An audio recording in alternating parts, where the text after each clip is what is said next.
Bem-vindos ao debate. Hoje nós vamos investigar o que talvez seja o maior colapso de saúde mental e de, capacidade cognitiva da nossa história recente. Nossa, com certeza. E é um tema bem urgente. Pois é, e o patógeno dessa vez não está na água nem no ar, né? Ele cabe no seu bolso e emite luz azul. Nós estamos falando de um choque direto, quase violento mesmo, entre o ecossistema digital do smartphone e as exigências biológicas básicas para o nosso cérebro aprender profundamente. Aham. Então, neste programa, nós vamos mergulhar na análise da grande reconfiguração da infância. Esse é um conceito central do Jonathan Haidt para tentar entender o que de fato está acontecendo com a nossa capacidade de focar. Exatamente. E a questão central que a gente precisa desvendar na nossa discussão de hoje é bem estrutural. Essa crise atual de ansiedade e esse apagão acadêmico, eles formam um problema fundamentalmente tecnológico? Que é o que muita gente defende, né? Sim, o que exigiria proibições estritas e uma verdadeira higiene digital como ponto de partida.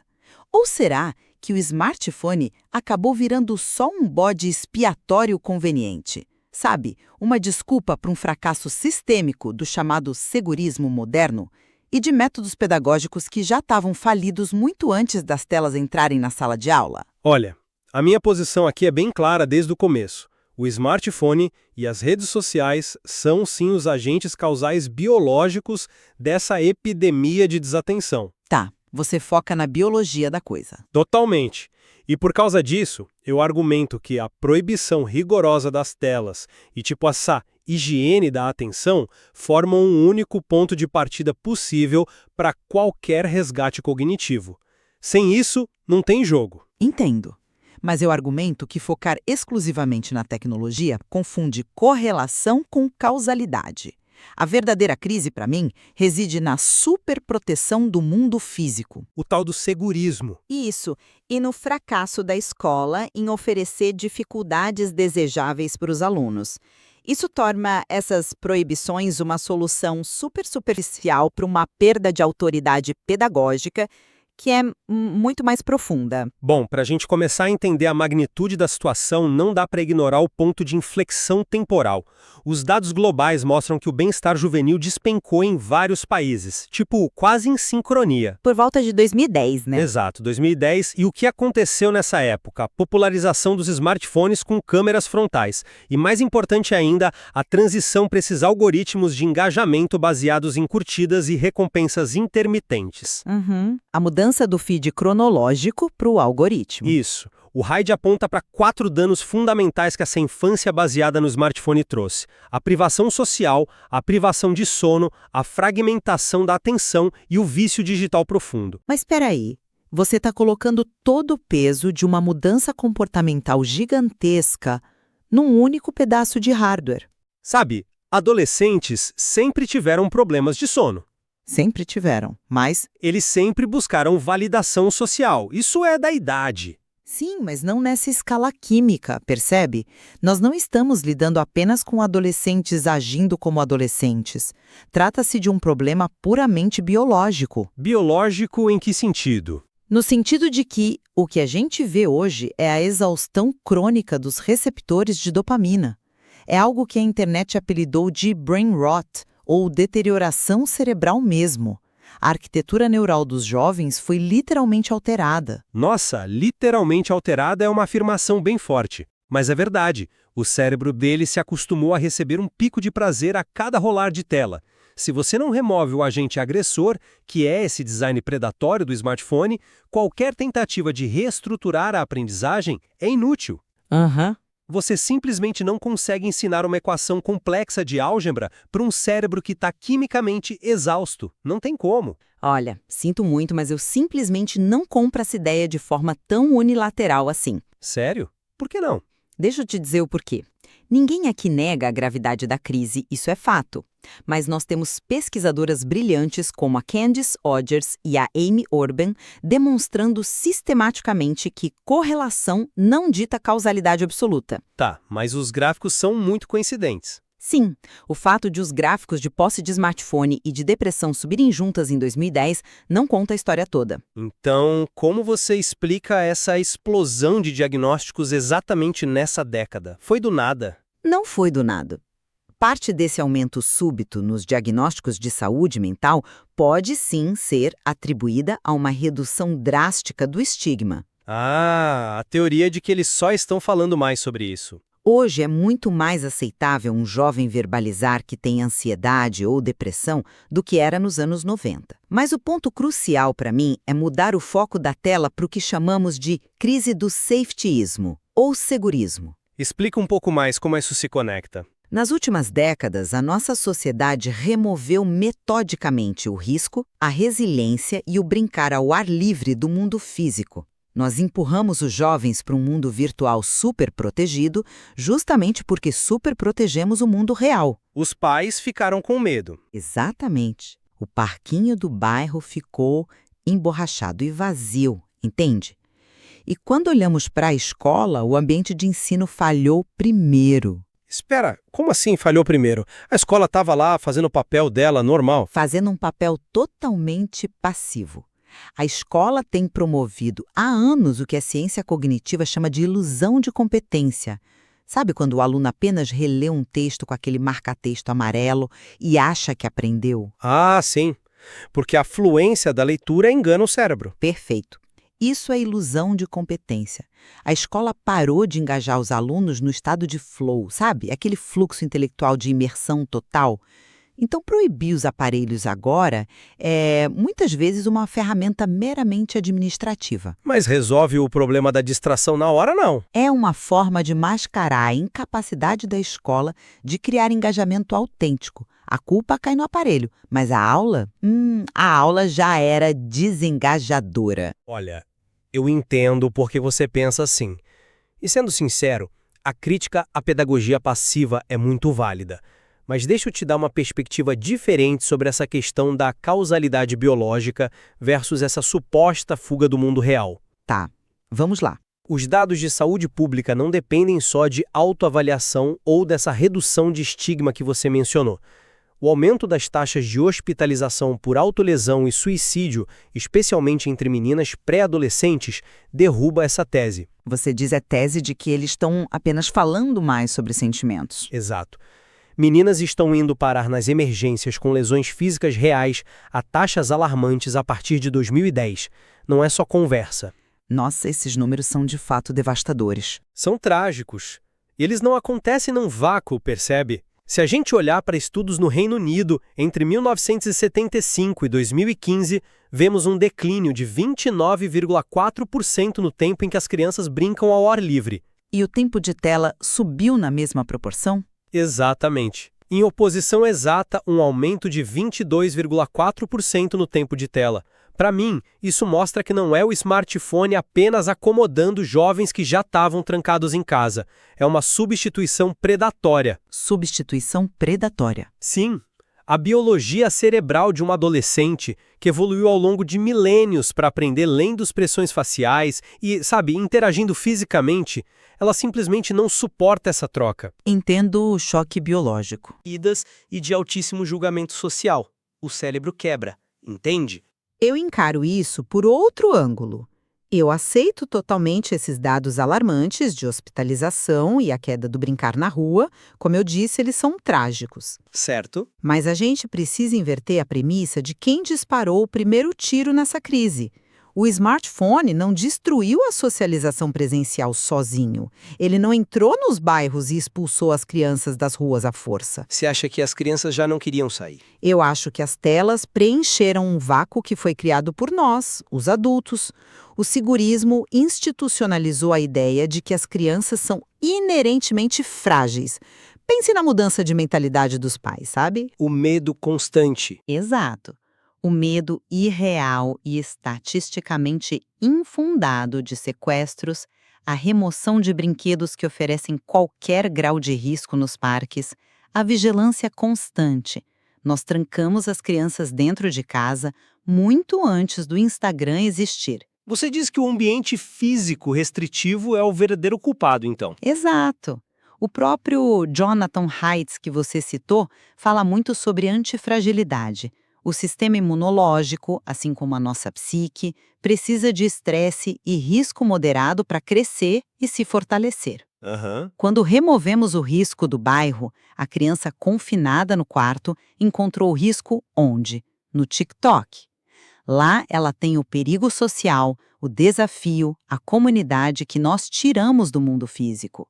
A culpa fundamental é do ambiente restritivo que criamos aqui fora. Esse é um ponto bem interessante. E eu até concordo que a superproteção parental pavimentou o caminho.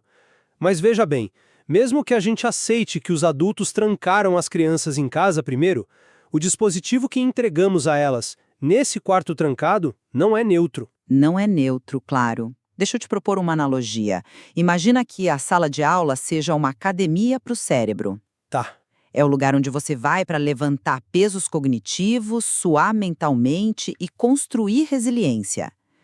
Permitir smartphones no bolso dos alunos ou achar que eles vão magicamente se autorregular é como colocar uma máquina de doces. Uma máquina cheia de açúcar e luzes piscantes bem em cima da esteira de corrida. Nossa, é uma imagem poderosa, de fato. Mas pensa bem na biologia disso. Como nós podemos exigir que o aluno corra na esteira, que suporte a frustração de quebrar a cabeça com um problema de física complexo, se o cérebro dele sabe que, a um movimento de mão de distância, ele pode ser inundado com dopamina? Dopamina barata e intermitente. Sim, num vídeo de 15 segundos. O esforço perde qualquer sentido biológico para aquele aluno. A máquina de doces vence a esteira todas as vezes porque a evolução nos programou para buscar a caloria mais fácil. Essa é uma excelente analogia, essa da academia. E eu concordo que há um excesso de dopamina barata à disposição. Tá. Mas o meu contraponto principal é que a esteira da nossa escola está quebrada. Quebrada como? Sendo muito franca, ela estava quebrada e rangendo muito antes de o primeiro iPhone ser inventado.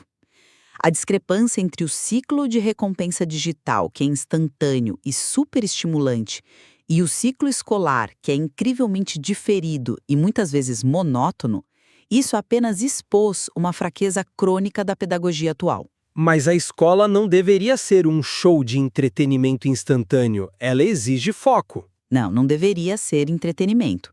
Mas ela também não deveria ser um exercício de memorização inútil, concorda?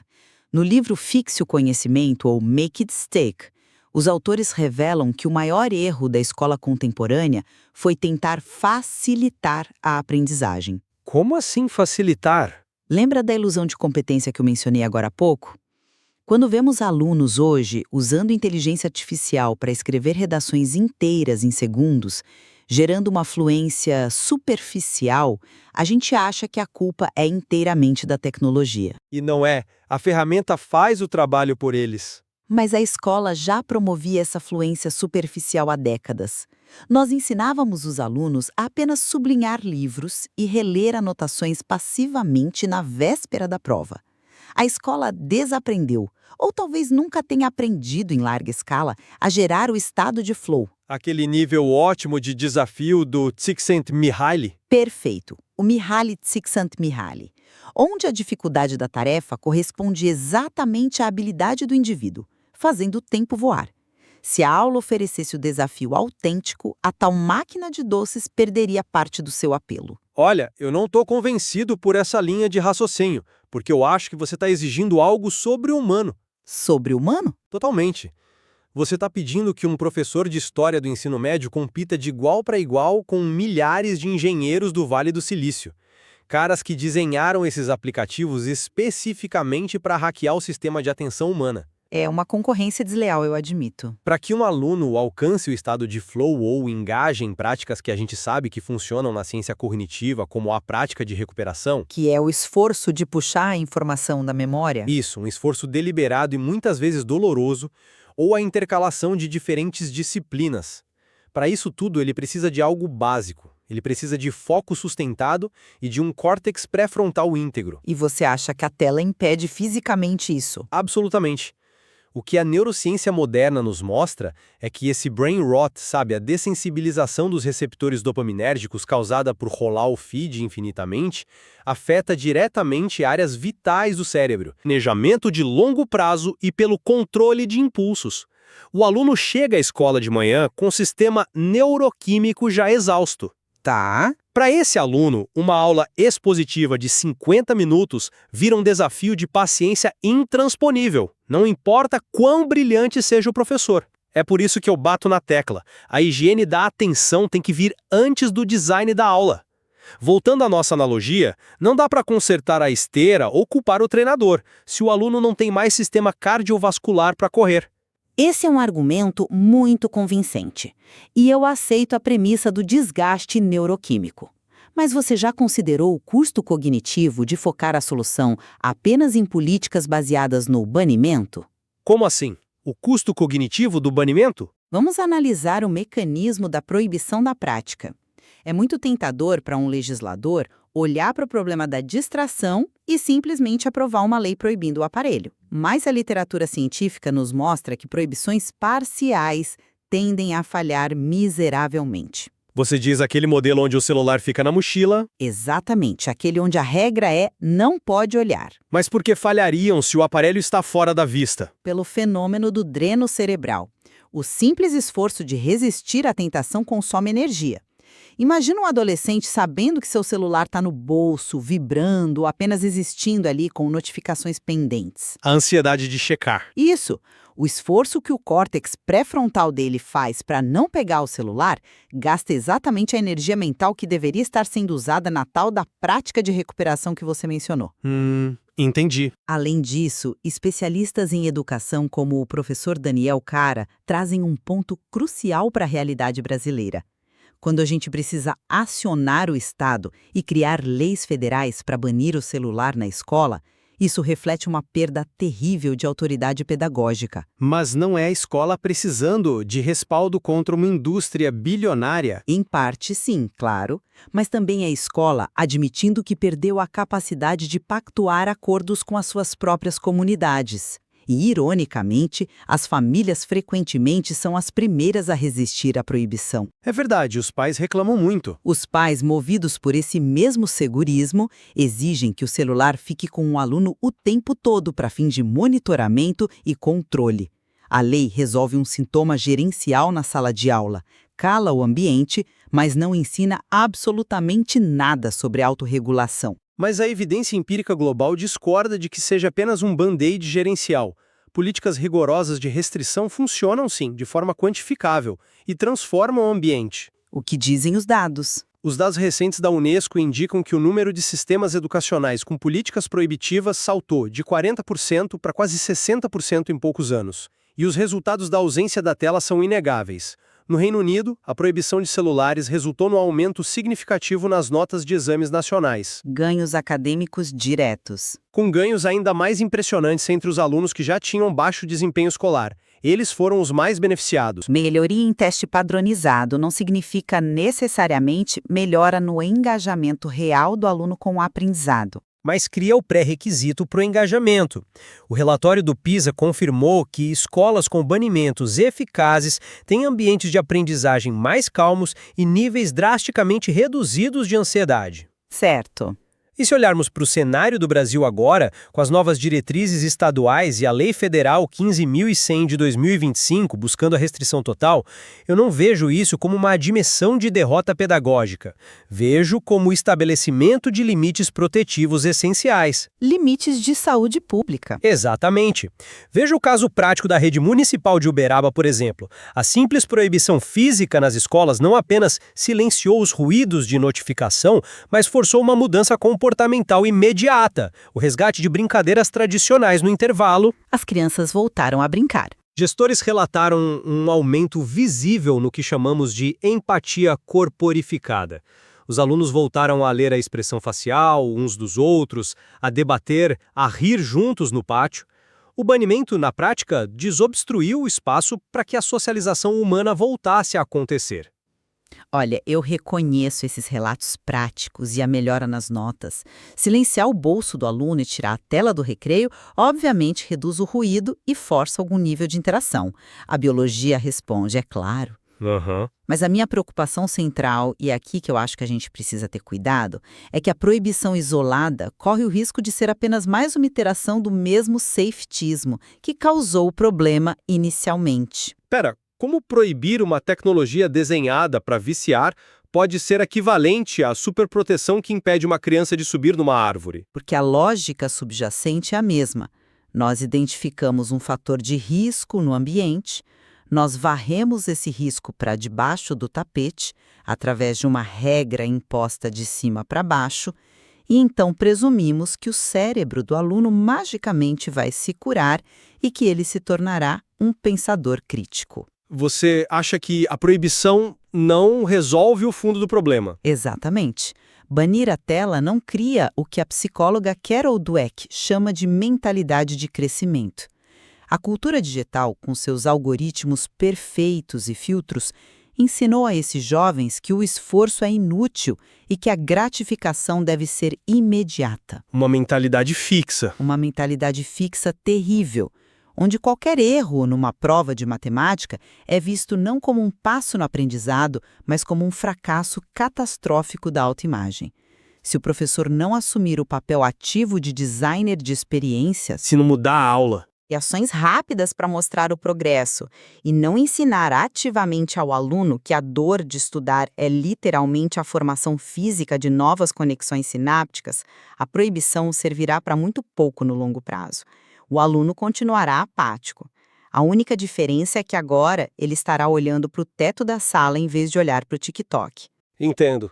O seu ponto sobre a mentalidade de crescimento é fundamental. Explicar para o jovem como o próprio cérebro funciona e ensiná-lo a ver o desafio cognitivo como uma oportunidade de expansão e não como uma ameaça é, sem dúvida, o cerne da pedagogia resiliente que precisamos construir. Nisso a gente concorda. Nisso nós concordamos totalmente, mas eu reitero a minha visão sobre a ordem das coisas. Perante a exaustão neuroquímica que o design predatório das Big Techs impôs a essa geração, proibir o celular de forma definitiva em espaços educacionais não é uma atitude de adultos tecnofóbicos com medo do futuro. É uma intervenção médica quase. São medidas biológicas emergenciais. É como aplicar um torniquete num paciente perdendo sangue antes de começar uma cirurgia fina. O sistema nervoso desses jovens precisa de tempo e de espaços de silêncio obrigatório para se recuperar dessa superestimulação crônica. Restaurar a linha de base. Precisamos restabelecer os níveis basais de dopamina. Nós devemos, absolutamente, integrar as dificuldades desejáveis da ciência cognitiva nas aulas, mas isso só é remotamente viável se protegermos o espaço sagrado da concentração profunda em primeiro lugar. Sabe, essa analogia do torniquete faz muito sentido, e eu concordo plenamente que o atual paradigma de como as mentes jovens operam está falhando, e que o espaço da atenção profunda que exige silêncio e uma monotonia inicial precisa sim ser protegido a todo custo. Sim. Onde nós convergimos com mais força é no reconhecimento de que a ilusão de competência está destruindo o intelecto de uma geração inteira. Seja pela busca rápida de uma resposta pronta no Google, pelos textos gerados por IA em segundos ou pelas velhas formas de estudo passivo que a escola ainda tolera. Não existe atalho para o aprendizado. Exato. A aprendizagem real exige esforço deliberado, exige a frustração do erro produtivo e exige a conexão humana direta, olho no olho, com o professor e com os colegas. Mas eu continuo insistindo na minha tese. O banimento por força de lei, por si só, se não for acompanhado de um movimento estrutural corajoso para devolver às crianças a liberdade, o risco e a autonomia no mundo real lá fora, E a responsabilidade dentro da sala? sem isso será inócuo. Apenas desligar a fonte de distração não liga automaticamente o motor do engajamento humano. E essa é, em última análise, a complexidade monumental da transição que estamos vivendo agora. Nós precisamos transformar as nossas escolas, que se tornaram nas últimas décadas zonas de alta tecnologia, de volta para espaços de alta humanidade. Um belo desafio. E como discutimos aqui, isso requer um esforço gigantesco, né? Vai desde a infraestrutura logística e física de recolher celulares nas portas das escolas, passa pelo trabalho dificílimo de convencimento das próprias famílias. Famílias que muitas vezes usam o celular como uma coleira eletrônica por pura ansiedade. Bem isso. até chegarmos na reformulação completa de como nós avaliamos e desafiamos a cognição humana na sala de aula. É uma verdadeira mudança de paradigma civilizatório. E a resposta definitiva sobre o futuro da nossa educação e, mais importante, sobre a saúde mental da juventude que vai herdar essa sociedade, não está contida apenas na decisão administrativa sobre o que nós escolhemos retirar da sala de aula. Com certeza não. Reside fundamentalmente no que nós, como sociedade, escolhemos colocar no lugar desse vácuo. Perfeito. Se o smartphone agiu como o patógeno invisível que exauriu a saúde mental e acadêmica de toda uma geração, a cura definitiva não será apenas desligar a máquina ou confiscar o aparelho. O trabalho só começa aí. Exato. Teremos que reconstruir a resiliência humana do zero, lembrando a cada nova geração que a verdadeira academia para o cérebro exige suor, exige esforço sustentado e que não existe e provavelmente nunca existirá um atalho digital rápido para a verdadeira sabedoria. Nós continuaremos a investigar as evidências e a acompanhar de perto os desdobramentos práticos dessa imensa reconfiguração social. Até a nossa próxima discussão.